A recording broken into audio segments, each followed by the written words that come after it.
The Disrupt Education vlog can be found on YouTube. To hear it in podcast form, search Disrupt Education on any of the following podcast platforms: Anchor, Apple Podcasts, Google Podcasts, Breaker, Castbox, Overcast, Radio Public, Pocket Cast, Spotify, or Stitcher.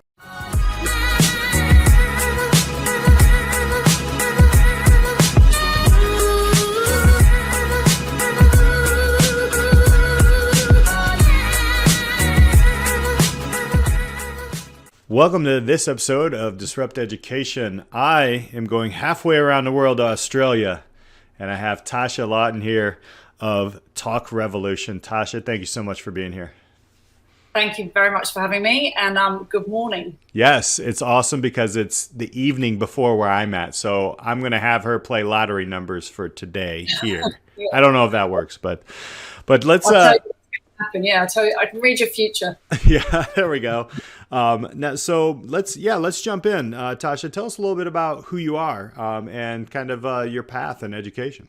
Well, I am a non-traditional educator, so I haven't gone to university and I'm not a teacher. I feel like I'm a natural born educator, having had children and having, I don't know, I think we're all, aren't we, some way, shape or form educators. We just haven't realized that yet. So I started off way back in advertising and marketing, and then I realized that I didn't want to do that anymore. I didn't want to be a prostitute, basically. Sorry, no offense to people that are in advertising. And then I moved into kind of like the media space, and I started off making documentaries. So I was making a documentary about periods, and on the flip side of that, when I finished it, I was going to chop it up and put it into schools. So there was an education piece for kids, because I realized that there's hardly anything out there on the true, all the parts of the menstrual cycle in terms of like the products, the environmental impact, like we can all talk about this 28 days, but there's just like not enough detail at all. Like it's an amazing, phenomenal cycle. And once you get empowered and understand it, you can really start to work with it. So I realized, okay, I need to do something for kids to have this experience from an early age so they can start understanding about it. But then I realized that the documentary itself, if I just chopped that up and chucked it into schools, it's probably not the right audience. I haven't made it, spot on for what they need to hear. So I shelved the documentary, which was like lifelong thing. That's what I thought I was here to do. And then I moved into doing period talk for schools. That ended up being received really, really well. I made it through videos by kids. So kids are delivering the information. So it's not coming from, crusty middle-aged white people, which doesn't tend to work so well, apparently. And then I had teachers involved with writing it, obviously. So kids involved, teachers involved, parents involved, and people in the menstrual world involved. And then from there, I kind of thought that was going to be it. And then I kind of started to go, what other topics aren't being touched on and talked about in a really normal way? The whole point is wanting to normalize conversations, smash the shame and the stigma around periods to start with, predominantly. And then I'm like, well, hang on a minute. My brother committed suicide when he was 19. Whenever I mention that to people, it sends people either go, oh my God, I'm so sorry, I'm so sorry, I'm so sorry. And they feel really uncomfortable, or people don't know what to do, or don't know how to respond, or don't know how to react. So I kind of went, I'm actually not uncomfortable talking about it, but now I'm feeling uncomfortable talking about it because I can feel your uncomfortableness about me talking about it. So I was like, okay. And then I started to realize heaps of other topics have that same kind of stigma. So then I branched out from periods into alcohol, drugs, eating disorders, gender-based violence, periods, obviously, sex, sexuality, and suicide and self-harm in the same way as I attacked period talk. Right. That was a very long-winded answer. No, that's fine. You saw me like I was like cringing because that's your entire like how do I react to that? How do I but that's what it is, right? That's the talk revolution. So let's kind of go back into your educational path, right? So for people in the States, I mean, we have, our not K through 12. Then you go on to university, or you go into trade school or whatever. Is that similar in Australia? What does it look like in Australia? Yes, that is similar in Yeah. Australia. But I actually grew up in England. True. That's right. That's right. Which I mean, really, to all intents and purposes, it is pretty much similar. You know, I went to a very well-to-do, posh English school, all girls boarding school. And excuse me, the one difference that happened for me was that I actually really wanted to go to university. Like, all my friends were going. I didn't want to go because everyone else was going. I wanted to go because I wanted to be a translator for the UN. But my parents said, no, you're not going to uni. You're going to go to the University of Life. And I was like, what? Hang on a minute. So I was like the only person that I knew that actually wanted to go that wasn't allowed to go. So I went and started working for my dad. On reflection now, and I think I mentioned this to you briefly the time that we spoke before, I actually feel like that's been a really massive blessing to me, because having not gone, I don't know what I should be doing, Right. if that makes sense. So my ability to, I don't know, this entrepreneurial thing, you know, like, it's got so many, I don't like to, I love the fact that, you know, people refer to me as an entrepreneur, but I just think that's such a, can I say wanky word? Yeah, I just did. absolutely. I don't know. There's something about that. I don't know.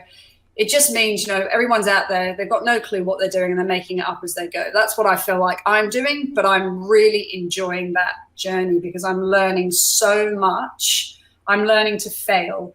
I'm learning to do things that I was never taught and would never probably be taught, in terms of money, financials, business, all the things. And I really feel like if I had stuck to that old school path of, you know, university, I'd be stuck, I feel like, and I'd be doing things in a way that would be counterintuitive. So now I'm just kind of like doing whatever and just hoping that it works. Well, I will tell you, it is working because, but you know, that's a different lens for the entrepreneur, right? I mean, you're right. It is the journey and the experiences. So it's experiential learning, which is, I always say, is greater than sit and get, or, you know, academia. I mean, if you combine them, yeah, I'm sure there's a power there.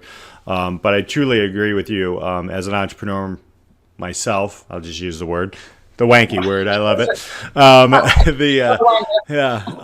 But you're right. You're right. It is teaching yourself things through experience, failures, all these crazy things. I did go to university here. I have a business minor, and then I had to go back and get a business major to teach business here in the States.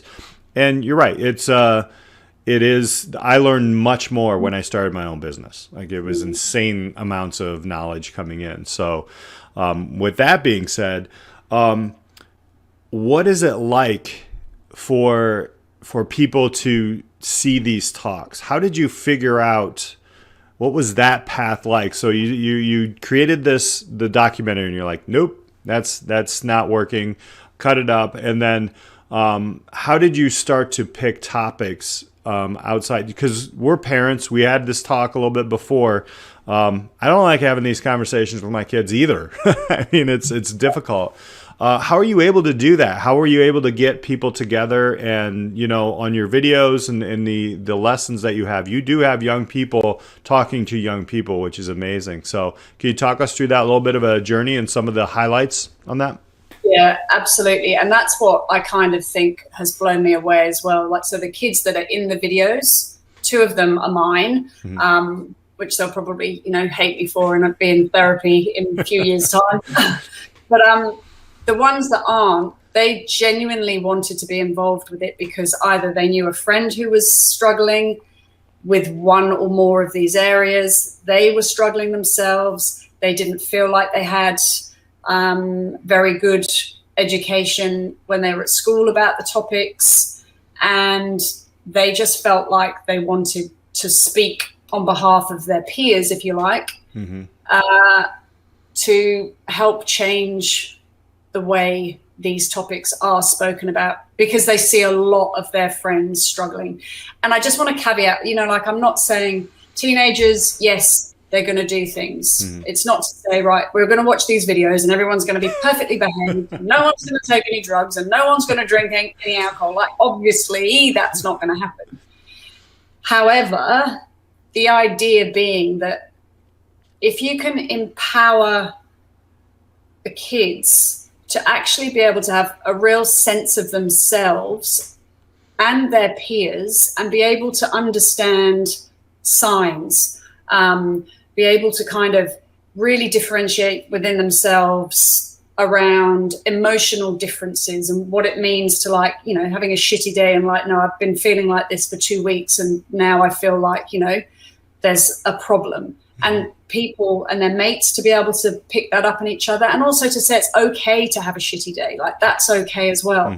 And for people and for kids to appreciate different traditions and cultures and be able to, you know, be more empathetic and just humanize and empathize and give our kids a huge amount of EQ from a much earlier age, because we stack our stuff. You know, environment does, churches do, you know, God, politicians, everything. And kids are always told, we're always telling them what to do. Like they're amazing. They've got they know way more than we give them credit for. Yeah. They really do. They need to be respected more. They need to be listened to more, and they actually need to be valued a lot more, in my opinion. Giving kids the opportunity to actually be okay to talk about these subjects. I will tell you, as an educator, here in the States, a lot of this is like, whoa, you know, like I would never feel comfortable talking about some of these things. And I don't know if my administrators would be like, Mr. H, I don't think you should be talking about those things. So how has it been received? And who are your clientele? Are you more with homeschoolers? Are you working with the system? Is it both? What is that like? You're not alone with that at all. Yeah. And this is what I'm realizing through the journey. As much as I've made a massive assumption that we're all ready to have these conversations and we're really comfortable and we've got no hang-ups and stigmas and shame of our own. And I'm like, hang on a minute. I think I'm kind of like going maybe even a little bit too far ahead, because you're absolutely right. The biggest challenge is getting the teachers or the parents to be comfortable and not fearful to be delivering the subject. So, for example, like with suicide, the amount of times I hear people say, oh, no, if you talk about suicide, then you actually put that suggestion into young people's minds. And it's proven that that's not the case. So there's so much fear and potential, you know, fear from parents and backlash. So it's like there's a big cultural shift that needs to happen across adults. You know, like we're going, I really want, the kids are like the easy bit, actually. It's almost like we have to get out of the way. If we're not prepared to have the conversation, they are going to have the conversation. They will find out the information. If it's not going to come from you, it's going to they will get it from their peer, or they're going to get onto Google.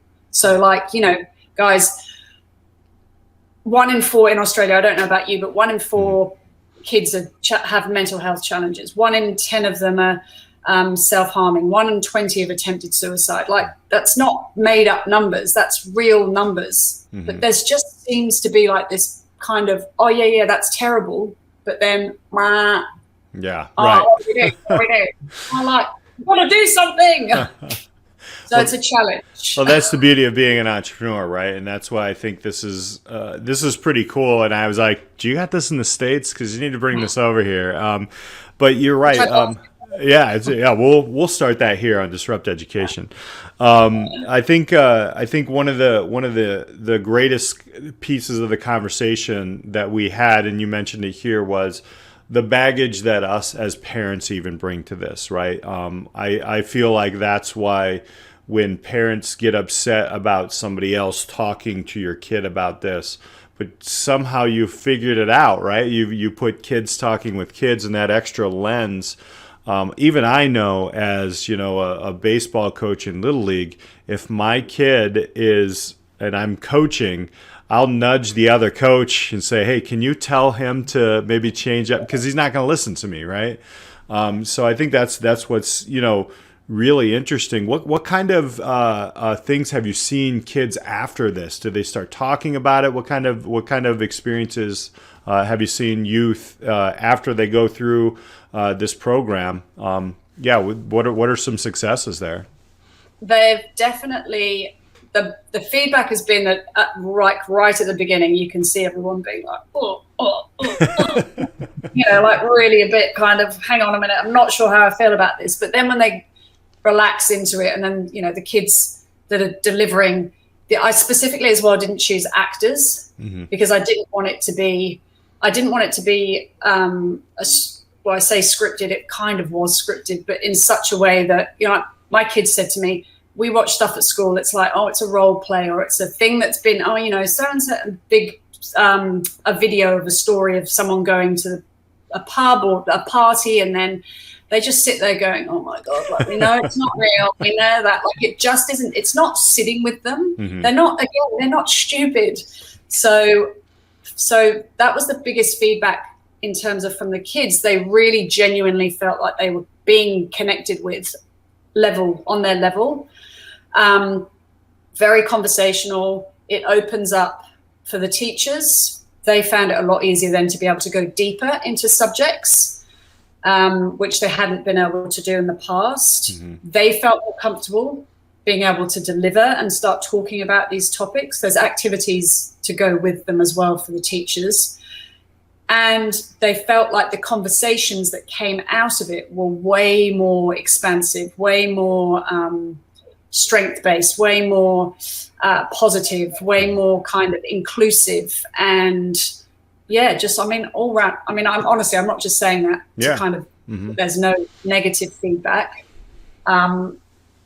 But so far it's just been, for the parents, there's discussion starters. So you can have as much involvement as little as you want, but somehow you've got to feel like you've done something, you've given them something. In schools that you've worked with, how does this intertwine? Does it intertwine like in a health curriculum? Is it just a separate thing? What does that look like there? Well, here there's the health and physical education part of the curriculum. That Talk Revolution covers up to 85% of the health content of the health and physical education curriculum. So again, challenge-wise has been, and I don't want to sound like I'm stereotyping, a lot of people that have gone into that role have taken that role on because for them, majority of them, not all of them, but the majority of them are interested in the physical education side. Right. They know that there's a health part, but I think what's happening is they're going, whoa, I know there's a health part, but I didn't realize it was like life coaching, counseling. I got to talk about periods. I've got to blah. So I think that's, again, another challenge and a question, like, is it in the right part of the curriculum? Should it sit somewhere else? But then in some other schools, wellness coordinators deliver it. Sometimes it's the school nurse. I do know that there's a big push now that when they're teaching teachers at uni, that they really are starting to pull out like a health part, which I think is probably really sensible because, I get it. There's a lot of pressure put on teachers. What I heard this morning on the radio, they say 60% is paperwork, 30% is counseling, and 10% is teaching. I would agree with that. I would totally agree with that. And then on top of that, you're expected to basically, could you just teach my kids all about sex, drugs, alcohol, periods, sexuality, pansexual? Did you know that there's 120 different sexual? Like, how the hell are you supposed to know all of that? Like, really? Right. It's massive. It's a massive responsibility. Yeah. It needs to be shared around. Well, I'm glad you brought up like university because I feel like as an educator now, I'm going to date myself here, but 20 years ago is when I went through that. And it was all about manage the class, and we've obviously evolved out of that in reality. But in other places, when you have those hard discussions, even in, even beyond this, when it goes into equity and culture and all these different things that come into play, I'll be honest, I'm just a white dude who doesn't really understand that stuff, and I need to learn more. So, with the health part, I can totally see this coming into play and going forward. So my question is to you, knowing what you know here, and as you built through this, a mother, an educator, somebody who didn't go to university yet is, in my opinion, I think you're succeeding because you're making a difference. So for me, and if you're living your fulfilled life, and we'll grow up and we're 75, I get it. But how would you change? What would be one or two things in the education system right now that if you had the power to flick the switch and change, what would that be? Emotional intelligence. Mm-hmm. Like there's a massive gap in that. Huge. Individualized learning. Finances. Let's teach our kids about finances. Let's teach our kids about buying a house. Let's have normal conversations. My daughter I've just been sat with her like 5 minutes. She's doing her maths homework right now. Mm-hmm. And she's pulling out, I don't even know what the name is of these equations, like that big with letters and numbers. And I'm kind of like, I don't want to, maths is hugely important. I get that. Mm-hmm.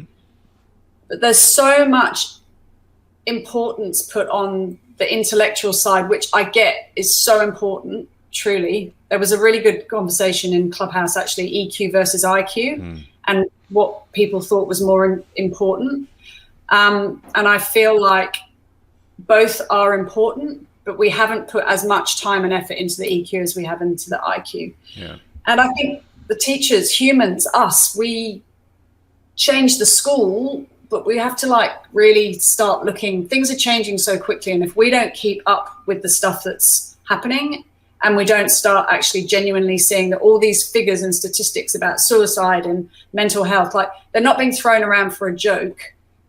So we have to step up as teachers and educators as well to take responsibility for that part. So many factors, but understanding our students first. I mean, as an educator for 20 years, I really see you cannot teach somebody if you don't know them first, and they don't, and better yet, if they know themselves, even better, and they going through that EQ. Wow, I missed that Clubhouse chat today. I'm a little bummed on that. Although I'd probably still be on it because I love Clubhouse. For the educators out there, you all know, get on Clubhouse. Yeah, absolutely. But so I want to round out here. How can people connect with you and connect with Talk Revolution and learn more about this amazing, set of 8? I'm going to guess there's going to be more coming. I don't know. Because there's a lot of tough conversations out there. But yeah, how can people connect with you, Tasha, and the organization? Well, thank you. It's just the website, talkrevolution.com.au. I'm on Instagram, Talk Revolution, Facebook is Talk Revolution, and I'm really happy any emails, phone calls, whatever. I'm open to, funnily enough, talking to anyone about all the things, because for me, we just need to really get out of our own way and just get real with conversations around all these topics and get fear.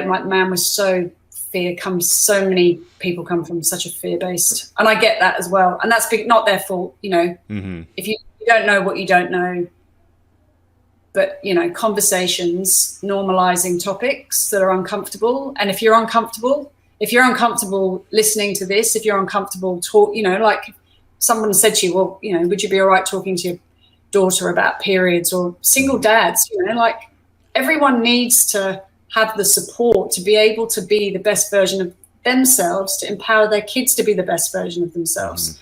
But there's no shame in admitting that we're uncomfortable. Yeah.